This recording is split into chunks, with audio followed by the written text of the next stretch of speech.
আজকে ভারতবর্ষ যে কুস্তি এবং এই কুস্তির যে একটা বিশাল নাম গোটা বিশ্বের দরবারে দাঁড়িয়ে আছে, তো সেই হিসাবে এই বরিশাতে যে কুস্তি প্রতিযোগিতা হচ্ছে এবং আপনি যে একটা বিশাল কর্ণধার সেটা কুস্তিতে আজকে হয়েছে।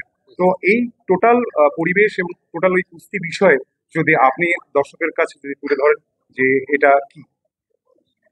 দেখুন, কুস্তি একটা সুপ্রাচীন খেলা ভারতবর্ষে, এবং কুস্তি সম্বন্ধে জানে না এরকম লোক খুব কম। একটু আগেই অসিতবাবু যেটা বললেন যে রামায়ণের পাতা খুললে কুস্তি, আজকে মহাভারতের পাতা খুললে দুর্যোধন থেকে আরম্ভ করে সেই কুস্তির কথা উঠে আসে।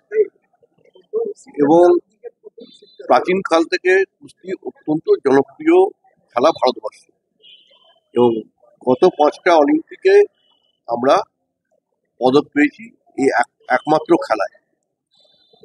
কিন্তু দেখা যাচ্ছে নানা রকম কারণে খেলা সেইভাবে প্রসার হতে পারেনি।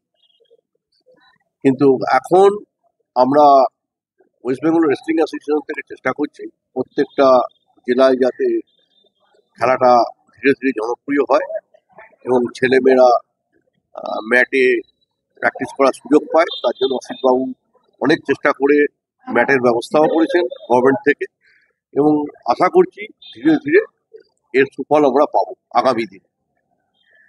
গৌতম ঘোষ, আমি আপনি ওয়েস্ট বেঙ্গল রেসলিং অ্যাসোসিয়েশনের প্রেসিডেন্ট।